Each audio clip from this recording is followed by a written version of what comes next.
نحمده ونصلي ونسلم على سيدنا ومولانا محمد رسوله النبي الأمين المكين الحنين الكريم الرؤوف الرحيم.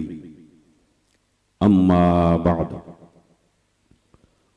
فأعوذ بالله من الشيطان الرجيم. بسم الله الرحمن الرحيم. كما أرسلنا فيكم رسولا منكم يتلو عليكم آياتنا ويزكيكم ويعلمكم الكتاب والحكمة. وقال الله تبارك وتعالى في مقام آخر: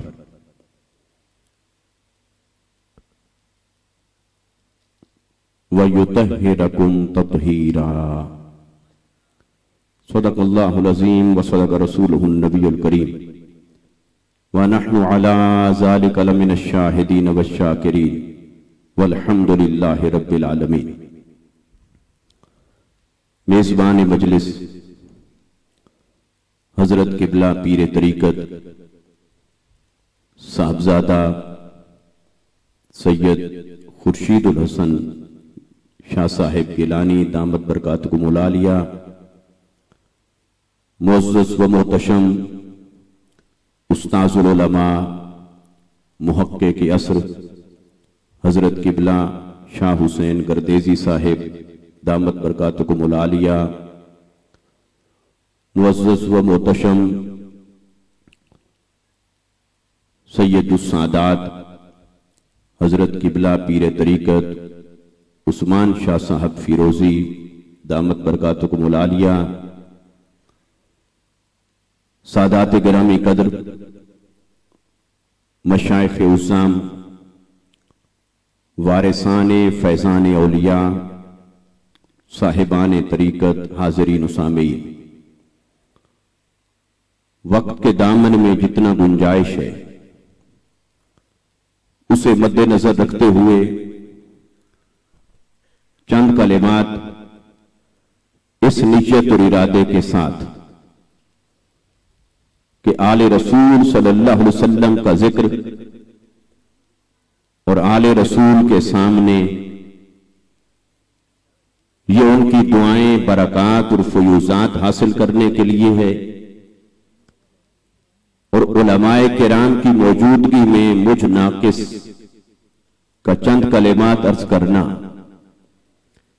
یہ سبق سنانے اور اصلاح کا امیدوار ہونے کے مترادف ہے۔ گزشتہ سال میری یہاں پر حاضری ہوئی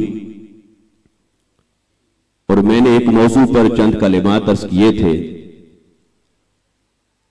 اور ایک حصہ جو گفتگو کا رہ گیا تھا تو میں چاہتا ہوں کہ اسے آج کی نشست میں مکمل کرنے کی کوشش کروں۔ اللہ رب العزت نے آقا علیہ السلام کو مبعوث فرمایا اور آپ کے 4 وظائف نبوت کا ذکر فرمایا کہ اے حبیب صلی اللہ علیہ وسلم، ہم نے آپ کو بھیجا تاکہ آپ ہماری آیات کو تلاوت فرمائیں، تاکہ آپ تزکیہ فرمائیں، تاکہ آپ کتاب کی تعلیم دیں، تاکہ آپ حکمت کی تعلیم دیں۔ یہ 4 وظائف نبوت، کار نبوت یا مقاصد بعثت مصطفیٰ صلی اللہ علیہ وسلم، ان کو اللہ رب العزت نے قرآن مجید کے اندر 4 مقامات پر بیان فرمایا۔ ایک مقام وہ ہے جب حضرت ابراہیم علیہ السلام بیت اللہ کی تعمیر کے بعد دعا کر رہے تھے آمد مصطفیٰ صلی اللہ علیہ وسلم کی، اور 3 مقامات الگ ہیں۔ اللہ رب العزت نے ابراہیم علیہ السلام کی دعا کے اندر ان 4 کاموں کی ترتیب کچھ اور رکھی ہے، اور جب اپنے حبیب صلی اللہ علیہ وسلم کو بھیجا تو اس کی ترتیب کو بدل دیا ہے۔ ابراہیم علیہ السلام کی دعا کے اندر یہ ترتیب تھی، ربنا وابعث فیہم رسولا، باری تعالیٰ ان میں رسول مکرم کو بھیج جو آیات کو تلاوت کرے، جو کتاب کی تعلیم دے، جو حکمت کی تعلیم دے، اور آخر میں بیان فرمایا تھا وَيُزَكِّيهِمْ، اور ان کا تزکیہ فرمائے۔ تزکیہ کو بیان فرمایا تھا آخر میں، تلاوت آیات پہلے، تعلیم کتاب پہلے، تعلیم حکمت پہلے، تزکیہ آخر میں۔ یہ بھی ابراہیم علیہ السلام کی دعا، لیکن جب رب نے مصطفیٰ کو بھیجا اور پھر ان چاروں کاموں کا تذکرہ فرمایا، تب کی ترتیب آپ ملاحظہ فرمائیں، تینوں مقامات پر بدل دی۔ فرمایا ہم نے مصطفیٰ کو بھیجا، لیکن وہ تزکیہ جو سب سے آخر میں تھا، ہاں وہ اب تک ایسا ہوتا رہا ہے، لیکن جو پہلے آئے ان کی ترتیب اور ضابطے کچھ اور تھے، اب مصطفیٰ کو بھیجا ہے، یہاں ترتیب بھی کچھ اور ہے، یہاں ضابطے بھی کچھ اور ہیں۔ اور یہاں ترتیب اور ضابطہ کیا رکھا؟ فرمایا یہ تم ہماری آیات کو تم پر تلاوت فرماتے ہیں، اب تعلیم کتاب کا ذکر بعد میں، تعلیم حکمت کا ذکر بعد میں، اب تزکیہ کا ذکر پہلے رکھ دیا۔ فرمایا میرا حبیب تمہارے سامنے آیات کو تلاوت فرماتا ہے، بس وہی تلاوت ہی تمہارے تزکیے کا سبب بن جاتی ہے۔ گویا سابقہ انبیاء تشریف لاتے رہے، وہ تلاوت آیات فرماتے تاکہ تزکیہ ہو، تعلیم کتاب فرماتے تاکہ تزکیہ ہو، تعلیم حکمت فرماتے تاکہ تزکیہ ہو۔ اللہ نے فرمایا سنو، انہیں تزکیہ کے لیے ان وسائل کو اختیار کرنا پڑا، یہ ان کی شان تھی، مگر مقام مصطفیٰ یہ ہے تعلیم کتاب و حکمت بعد میں ہوگا، نگاہ مصطفیٰ سے تزکیہ ہو جائے گا۔ یا صحبت مصطفیٰ ہی کافی ہے تزکیہ کے لیے، میرے حبیب کی صحبت ہی کافی ہے، تزکیہ ہو جائے گا۔ اب جن کو آقا علیہ السلام کی صحبت ملی، گویا ان کا تزکیہ ہو گیا، یہ بات یقینی ہے، مگر تزکیہ ہوا جن کا، یعنی صحابہ کرام جنہوں نے آقا علیہ السلام کے نطق مبارک سے اللہ کی آیات کی تلاوت سماعت کی، صحبت مصطفیٰ کو پایا، تو تزکیہ سے جھولی مراد کی بھر گئی، صاحبان تزکیہ ہو گئے۔ مگر یہ تزکیہ علماء کرام نے لکھا یہ باطن کی اصلاح کا نام ہے، باطن کی پاکیزگی، روح کی صفائی، قلب کی صفائی یا اخلاق اور اعمال کی صفائی، مگر اس میں مراد باطن ہے، اور یہی طریقے صوفیاء ہے۔ صوفیاء تزکیہ نفس کی راہ کو اپناتے ہیں، اللہ رب العزت نے اس تزکیہ کو صحبت مصطفیٰ کا فیض قرار دیا ہے، اور تلاوت آیات مصطفیٰ کے فیض کے طور پر بیان فرمایا ہے۔ لہذا یہ ماننا پڑے گا کہ تزکیہ ہوا، مگر تزکیہ ہوا کیا سب کا ہوا؟ کس کس کا ہوا؟ کس کا کتنا ہوا؟ یہ سپیسیفیکیشن، یہ تعین نہ یہ قرآن میں ہے، نہ یہ تعین حدیث میں ہے۔ ہاں زیادہ سے زیادہ علماء کہیں گے کہ یہ قاعدہ تغلیب کے تحت اکثر کو حاصل ہوا، اکثر کو تزکیہ حاصل ہوا، اور قرآن کا حکم پورا ہو گیا۔ مگر اللہ نے فرمایا اے حبیب، یہ تیرے صحابہ بے شک ساری امت کا اعلیٰ طبقہ، اونچا طبقہ، تیری صحبت بھی پائی، تلاوت آیات کا فیض بھی پایا، باطن کو پاک کر لیا، تزکیہ کا مقام حاصل کر لیا، یہ ہے صاحبان تزکیہ۔ مگر یہ جس تزکیے کو پا سکے وہ تزکیہ ہے فعل مصطفیٰ کا نتیجہ، مصطفیٰ نے ان کا تزکیہ فرمایا۔ فرمایا اے حبیب اب ان میں سے کچھ کو منتخب کر رہا ہوں، اب ان میں سے کچھ کو منتخب کر رہا ہوں۔ تزکیہ کی کیٹیگری میں وہ بھی شامل، صحابہ کے درجے میں وہ بھی شامل، صحابیت کی نسبت میں وہ بھی شامل، اس درجے پر وہ سب شامل ہیں۔ تزکیہ کا فیض انہوں نے بھی پایا، تلاوت آیات کا فیض انہوں نے بھی پایا، تعلیم کتاب و حکمت کا فیض انہوں نے بھی پایا، مگر اے حبیب یہ تھا تیرا کام، تیرا فریضہ، تیرا وظیفہ مبارک جو آپ نے کر دیا، یہ بھی باکمال ہے، مگر ان میں سے ایک طبقے کو خاص کر کے میں خود ان کی تطہیر فرمانے لگا ہوں۔ فرمایا انما یرید اللہ لیذہب عنکم الرجس اہل البیت ویطہرکم تطہیرا۔ تزکیہ ہے فعل مصطفیٰ، تطہیر ہے فعل خدا۔ ایک کام وہ ہے جو مصطفیٰ نے کیا اور ایک کام وہ ہے جو خود خدا نے کیا۔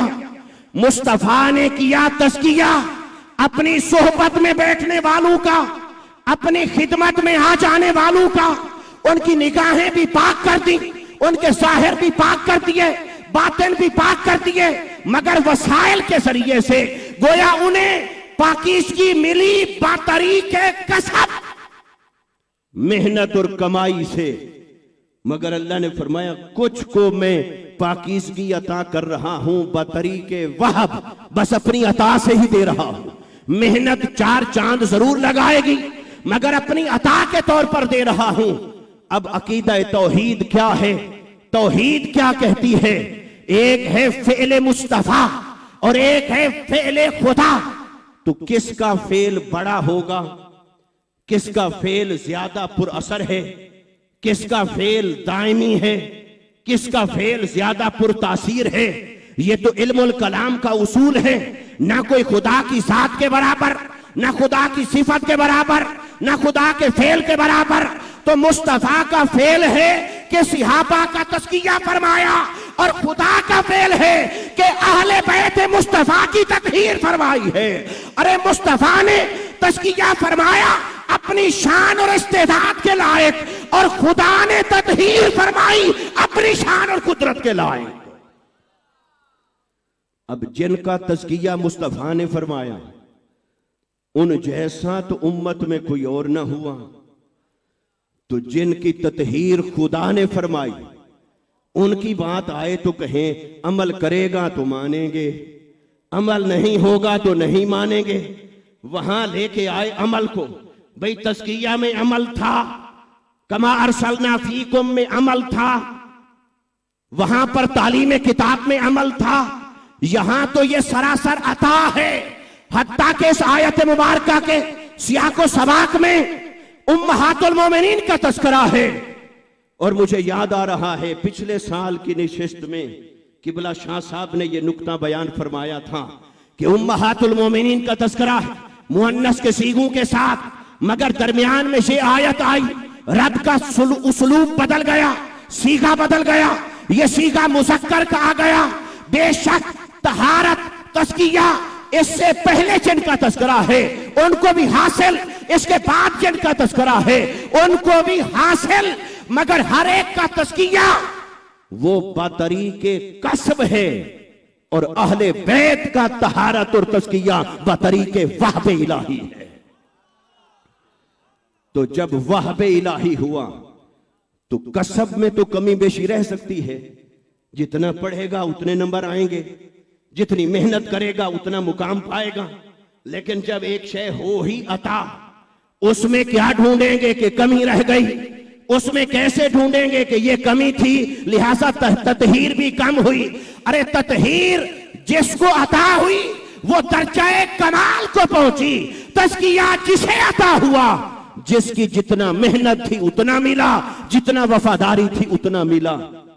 یہ تزکیہ اور تطہیر کا فرق سامنے رکھ کر ایک بات اور عرض کرتا ہوں، وہ یہ کہ صحابہ کرام کے بارے میں اہل سنت کا یہی عقیدہ ہے اور متفقہ ہے، اور ہمارا بھی یہی ہے، سب کا یہی ہے۔ کیا کہ صحابہ کرام جیسا کوئی نہیں، امت میں کوئی ولی ہو جائے غوث قطب ابدال ہو جائے مگر صحابی نہیں ہو سکتا. بے شک ہزاروں مہینوں کی عبادت ہو، ہزاروں راتوں کی عبادت ہو، ہزاروں سجدے، ہزاروں قیام، ہزاروں رکوعات، مجاہدہ اور ریاضت مل کر صحابی کے ایک ادنا مقام تک نہیں پہنچ سکتی. تو صحابی کو یہ رتبہ کس سبب سے ملا؟ صحابی عمل کی وجہ سے صحابی نہیں بنا. عمل کی وجہ، عمل نے اس کو صحابی، جیسے ہم حج کریں تو حاجی بن جاتے ہیں، نماز پڑھیں تو نمازی بن گئے، زکوٰۃ دی تو سخی بن گئے. یہ عمل بناتا ہے. مگر یہ کہ صحابہ کرام کو صحابی کسی عمل نے نہیں بنایا. صحابی بنے کہ حالت ایمان میں صحبت مصطفیٰ کو پا لیا. اور ضروری نہیں ساری زندگی، چند لمحے. تو جس کو ایک لمحہ صحبت ملی حالت ایمان کے ساتھ مصطفیٰ کی، وہ وہاں پہنچا کہ کوئی کسب کے ذریعے سے وہاں نہیں پہنچ سکتا، کوئی محنت کے ذریعے سے وہاں نہیں پہنچ سکتا. کسبی جو کچھ کرتا رہے صحابی تک نہیں پہنچ سکتا. کیونکہ صحابی کو یہ جو عطا ہوا یہ تو وہب ہے، یہ تو اللہ کی عطا ہے. اللہ نے توفیق عطا کی، مصطفیٰ کا زمانہ پایا اور وہاں جا پہنچا جہاں نہ نمازیں پہنچا سکتی ہیں، نہ روزے حج زکوٰۃ عبادات پہنچا سکتی ہیں. ارے ایک لمحے کی صحبت پائے تو اس جیسا کوئی نہیں ہو سکتا. تو صحبت ایک لمحے کی بڑی ہے یا جن رگوں میں خون مصطفیٰ دوڑتا ہو. ایک لمحے کی صحبت کا یہ اثر ہے، ایک لمحے کی صحبت کا یہ مقام، ایک لمحے کی صحبت کا یہ درجہ. تو جن کی رگوں میں خون مصطفیٰ ہو، جو نسب مصطفیٰ کے وارث ہوں، جو نسب مصطفیٰ کے امین ہوں، تو جسے ایک لمحے کی صحبت ملے اس کی برابری نہیں. تو جو سید اور آل رسول ہو اس کی برابری کہاں سے لاؤ گے؟ اس کی برابری کہاں سے لاؤ گے؟ پھر یہاں ایک اور بات بھی عرض کر دوں. اہل سنت اس لیے کہتے ہیں کہ صحابہ کے عمل کو نہ دیکھو. عمل میں جہاں کسی سے کمی بیشی ہو گئی وہ کہتے ہیں کوئی بات نہیں، یہ ایک نسبت اتنا بھاری ہے کہ اس نے حالت ایمان میں چہرہ مصطفیٰ کو دیکھا یا صحبت مصطفیٰ پالی. تو کہا یہ اتنا بھاری ہے کہ باقی کچھ بھی اس سے ہو گیا کوئی بات نہیں، آنکھیں بند کر لو، زبان کو خاموش کر لو، باقی کچھ بھی ہو گیا کوئی بات نہیں، خاموش ہو جاؤ، کیونکہ ہم اسی نسبت کا احترام کرتے ہیں. یہ نسبت اتنا بڑی ہے، اس کا احترام ہے. تو بتائیے جب صحابی کو عمل نے صحابی بنایا نہیں تو عمل چھوٹ جائے، ترک ہو جائے، کمی ہو جائے تو وہ صحابیت کے رتبے سے نیچے بھی نہیں آئے گا. کیونکہ عمل تو یہاں تک اسے لے نہیں گیا، وہ پہنچا جس ذریعے سے وہ تو وہاں قائم ہے. لہٰذا عمل کی کمی بیشی. تو جے صحابہ کرام کی بات آئے تو کہتے ہیں ان کے عمل کی بات نہ کرو. صحابہ کی بات آئے تو کہتے ہیں نہیں، چونکہ صحابی ہے لہذا جو ہو گیا عمل کی بات نہ چھیڑو، خطا کی بات نہ چھیڑو، کردار کی بات نہ چھیڑو، قول اور فعل کی بات نہ چھیڑو، کیونکہ صحابی ہے. ارے تو رنگی چھوڑ دے، یک رنگ ہو جا. ایک لمحے بھر کی صحبت پانے والے کا معیار یہ ہے کہ عمل نہ دیکھو، نسبت کافی ہے. اور آل رسول کی بات آئے تو تم عمل کے پیمانے لے کر آ جاتے ہو کہ عمل دیکھیں گے، تقویٰ دیکھیں گے، کردار دیکھیں گے. کردار ہونا چاہیے، عمل ہونا چاہیے، سب کچھ ہونا چاہیے. لیکن سید کی یہ نسبت کہ اس کی رگوں میں خون مصطفیٰ دوڑتا ہے، یہ بھاری ہے یا لمحے بھر کی صحبت بھاری ہے؟ اور پھر یہ تو میں نے بات کی ہر سید کی، یا یوں کہیں کہ عام سید کی. اگرچہ سید عام نہیں ہوتا مگر سید سیدوں کے مقابلے میں جو عام سید ہے یہ تو اس کی بات ہے، مگر سیدوں کے مقابلے میں جو خاص سید ہے، بلکہ سیادت جہاں سے شروع ہو رہی ہے پھر ان کی عظمتوں کا عالم کیا ہوگا. سیادت جن کے پسینے سے پیدا ہو رہی ہے، جن کے خون سے پیدا ہو رہی ہے، جن کے نطفہ مبارک سے جنم لے رہی ہے، پھر ان کا عالم کیا ہوگا. حضرت مولا کائنات، حضرت امام حسن مجتبی، حضرت امام حسین علیہم السلام اور سیدہ کائنات فاطمہ الزہرا سلام اللہ علیہا. ارے اہل بیت کے لفظ میں جب حدیث نے تعین فرما دیا، تخصیص فرما دی، تو تو تزکیہ میں تو عموم تھا، عموم ہی رہنے دیا، مگر یطہرکم تطہیرا میں نہ تو عموم تھا نہ عموم کا احتمال رہنے دیا، تخصیص ہی نازل ہوئی تھی، اور پھر اس کا تعین مصطفیٰ نے فرما دیا۔ وہ اہل قصا ہوئے جب سیدہ کائنات بھی چادر مبارک کے نیچے، مولا کائنات بھی چادر مبارک کے نیچے، حسنین کریمین بھی چادر مبارک کے نیچے، اور مصطفیٰ فرمائیں ہاؤلائے اہل بیتی، یہ آیت جن کے بارے میں نازل ہوئی یہ 4 ہیں اور میں، یہ 5 تن ہیں جن کو تطہیر کا یہ فیض ملا ہے۔ اب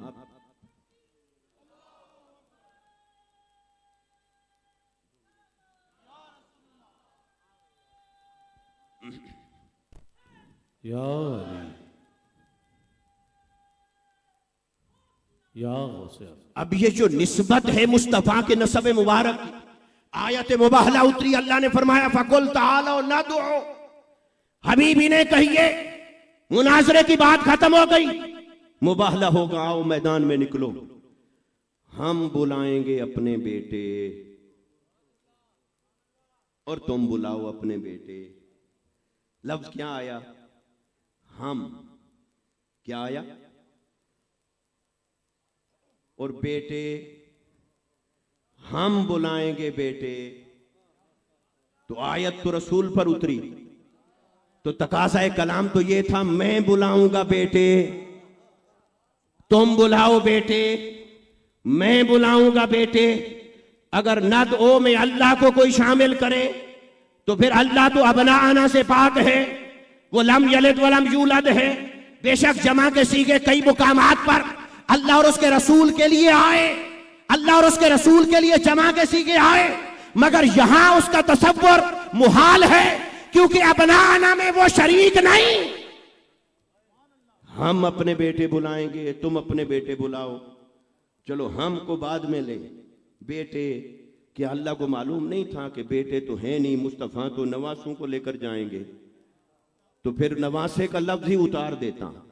کیا نواسے کا لفظ لغت میں نہیں تھا؟ عربی لغت کوئی بانجھ تھی، سبت اسبات کا لفظ استعمال ہو سکتا تھا، نہ بھی ہوتا تو وہ خالق لغت بھی ہے، جو لفظ چاہتا استعمال فرما دیتا، مگر اس نے کیوں کہا ابناءنا؟ کوئی محتاجی تھی، کوئی کمزوری تھی، کوئی مجبوری تھی، اس نے کہا ابناءنا، ہم اپنے بیٹے لائیں گے۔ اللہ نے فرمایا حبیب وہ جو تو نے اعلان فرما رکھا ہے حسنین کریمین کی ولادت کے مان بعد کہ ہما ابنایا، علی تیرے نہیں مجھ مصطفیٰ کے بیٹے ہیں، کل کلا کوئی ایسا نہ آ جائے جو کہے میں تو حدیث کو مانتا ہی نہیں، وہ تو پتلی گلی سے نکل گیا۔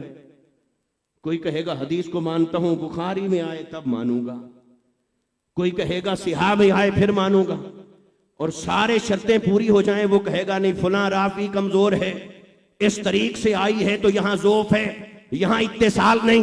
اللہ نے فرمایا حبیب اعلان ہو تیرا اور ہو میری منشا کے مطابق، اور کوئی چور دروازے ڈھونڈتا پھرے اور حسن اور حسین سے کتراتا پھرے کہ ان کو مصطفیٰ کا شہزادہ نہ کہنا پکڑے، اور وہ کل کلا کہہ سکے کہ یہ بھی صحابی کا بیٹا، یہ بھی صحابی کا بیٹا، یہ بھی شہزادہ، یہ بھی شہزادہ، تو یہ دو شہزادوں کی جنگ حبیب میں یہ نہیں ہونے دوں گا۔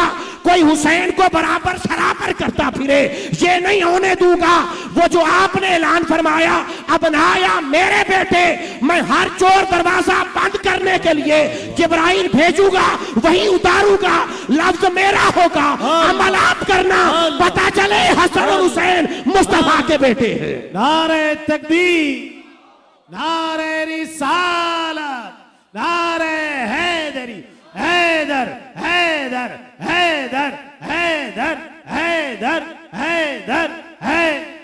حبیب اگر مسئلہ یہ رہا ظنی، اے حبیب اگر یہ مسئلہ حدیث سے ثابت ہوا یا خبر واحد سے ثابت ہوا، کوئی کہے گا یہ مسئلہ ہے ظنی، اور پھر کہے گا ظنی کا انکار کفر نہیں، میں نہیں مانتا، تو حبیب اسے قطعی کیوں نہ بنا دوں، ہر دروازہ کیوں نہ بند کر دوں، یہ قطعی ثبوت بھی بناتا ہوں اور قطعی دلالت بھی بناتا ہوں۔ ابناءنا اپنے معنی میں بھی قطعی اور اپنے ثبوت میں بھی قطعی، تو فرمایا حبیب اسے قطعی دلالت اور قطعی ثبوت بنا کے اتارتا ہوں اور پھر تیرا اختیار بھی دکھاتا ہوں. میں نواسا کہہ سکتا ہوں پر میں چپ رہوں گا. میں کہوں گا بیٹے تو ایک ہاتھ میں حسن کو پکڑ لینا، حسین کو اٹھا لینا. جبرائیل بھی ششدر اور حیران، میں بھی چپ رہوں گا. سب کو پتہ چل جائے گا مصطفیٰ ایسے نہیں مختار کل ہے. جو کہتے ہیں وہی آ جائے تو نبی کا اختیار ختم ہو جاتا ہے. نبی کا اختیار تب تک ہے جب تک وہی نہ آئے، اور وہی آ گئی تو نبی کا اختیار کہاں رہا؟ تو اللہ نے فرمایا حبیب پھر تیری شان کا یہ مسئلہ بھی حل کر دوں. میں کہوں گا بنانا، آپ نواسوں کو لے جانا. میں سیگا اتاروں گا جمع کا، جس کا کم سے کم اطلاق 3 پر ہونا چاہیے. آپ 2 کو ہی لے جانا تاکہ پتہ چلے کہ وحی کے آنے سے پہلے بھی مصطفیٰ مختار کل تھے، وحی کے آنے کے بعد بھی مصطفیٰ مختار کل ہیں. پھر وَنِسَاءَنَا وَنِسَاءَكُمْ، ہماری عورتیں، تم اپنی عورتیں لاؤ، ہماری عورتیں. اب پہلے تھا ابناءنا، رجال نہیں تھا، ولدان نہیں تھا کہ ہمارے بچے، ہمارے مرد نہیں، ہمارے بیٹے. ایک لفظ ہوتا ہے اس میں جینڈر کا میننگ ہو، پھر ہے اس میں جینڈر بھی پائی جائے اور رشتہ بھی پایا جائے. جیسے ایک لفظ ہے بیٹا، آپ کہیں بچہ تو بچہ تو کوئی بھی ہوگا، لیکن جب آپ کہیں گے بیٹا تو پتہ چلا اس کی جنس بھی معلوم ہو گئی اور اس کا رشتہ بھی معلوم ہو گیا. ایسے ایک لفظ ہے بیٹی، ماں، بیوی، اس کے اندر جنس کا معنی بھی آ گیا اور عورت کا معنی بھی آ گیا. اب پہلے تو تھا ابناءنا، ولدان ہوتا تو بات الگ تھی، رجال ہوتا تو بات الگ تھی. وہ تھا ابناءنا. اب بیٹوں کو لے کر جانا تھا تو مصطفیٰ نے حکمن بیٹا بنایا حسن اور حسین کو. تو اب تو تھا نساءنا. اب نساءنا میں مصطفیٰ چاہے تو اپنی ازواج کو لے جائیں، چاہے صحابیات کو لے جائیں، چاہے امات اور خالات کو لے جائیں، جسے مصطفیٰ شامل فرمائیں وہ نساءنا میں شامل تھی. لیکن میرے آقا اکیلی سیدہ کائنات کو لے کر چلے اور بتا دیا یہاں سب کو جمع کرنا مقصود نہیں، نساءنا کی نمائندگی کروانی ہے، وہ فقط فاطمہ کافی ہے. ہماری عورتیں. اور پھر ایک بات تھی جب ہم چل رہا تھا، اس کو میں اینڈ پہ کرتا ہوں، 2 منٹ زیادہ لے لیے معذرت کے ساتھ.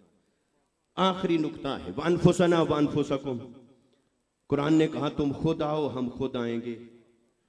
تم خود آؤ ہم، بولیے ذرا، تم خود آؤ ہم. اب لفظ ایک رہ گیا خود. ادھر علی المرتضیٰ بھی کھڑے ہیں اور میرے آقا انہیں بھی لے جانا چاہتے ہیں اور لے گئے. تو کوئی مفسر اور عالم ذرا اس پر وضاحت کرے مصطفیٰ نے کس لفظ میں شامل فرمایا علی المرتضیٰ کو؟ کیا ابناءنا کا حصہ بنا کر لے گئے؟ کیا نساءنا کا حصہ بنا کر ساتھ لیا؟ نہ تو ابناءنا میں شمار ہو سکتا ہے کہ چچا زاد بھائی ہیں، وہ بھی حدیث میں ثابت اخون اخی، اور نہ نساءنا میں شامل. تو پھر مصطفیٰ نے علی کو پکڑا تو ایک ہی لفظ تھا تم خود آؤ ہم خود آئیں گے. تو مصطفیٰ نے علی کو خود میں شامل کر کے ساتھ لیا تھا. تو جس علی کو مصطفیٰ نے خود میں شامل فرما لیا ہو وہ علی کو کہاں جدا کر سکتے ہو؟ پھر حق کیوں علی نہ ہو؟ پھر سراپائے حق علی کیوں نہ ہو جہاں بھی کھڑا ہو وہ؟ پھر اس میں جہاں ناسبیت کا رد ہے وہاں رافضیت کا بھی رد ہے. اس لیے کہ انفسنا کو جمع کے لفظ کے ساتھ استعمال فرمایا. نفس ہے واحد، انفسنا ہے جمع.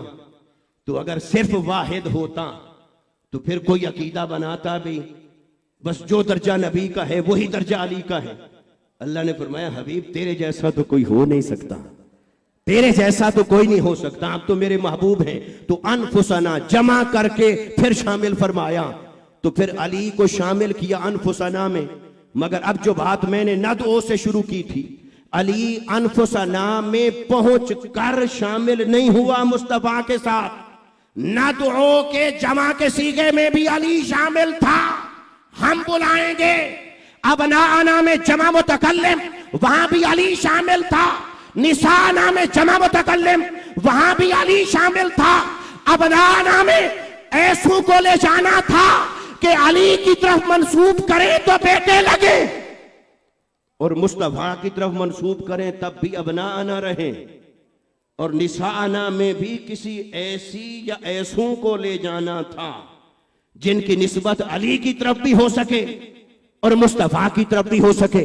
تو اب اگر ازواج مطہرات کو لے جاتے تو وہ مصطفیٰ کی عورتیں تو ہوئیں، علی کی عورتیں تو نہ ہوئیں، اس لیے مصطفیٰ نے فقط سیدہ کائنات کو لیا کہ اے علی آپ ندعو میں میرے ساتھ شامل، ابناءنا میں میرے ساتھ شامل، نساءنا میں میرے ساتھ شامل، انفسنا میں میرے ساتھ شامل۔ تو جس علی کو مصطفیٰ نے اپنے ساتھ یہ اتصال و وحدت عطا کیا ہو، اس علی کو کوئی مصطفیٰ سے جدا کیسے سمجھ سکتا ہے؟ اس لیے دوستو، تزکیہ جنہوں نے پایا ان کی عظمتوں کو سلام، مگر تطہیر کے نور سے جو منور ہوئے ان کی شان ورا الورا ہے۔ ہم ایسے ہی آستانے پہ بیٹھے جن کی رگوں میں خون مصطفیٰ، علی المرتضیٰ کا فیض اور سید اور سادات قیامت تک لائق احترام ہیں۔ ہاں عمل انہیں کرنا چاہیے، وہ اپنے عمل کا چونکہ مکلف ہیں اپنے عمل کے، مگر ہم ان کے حساب کرنے کے پابند نہیں۔ ہم ایک پابند ہیں جیسے صرف شرف صحبت کا ادب زندگی بھر لازم ہے، تو شرف نسب مصطفیٰ کا ادب اس سے بھی کئی گنا بڑھ کر لازم ہے۔ وَمَا عَلَيْنَا إِلَّا الْبَلَاغُ الْمُبِينُ۔ اللہ اکبر، اللہ اکبر، سبحان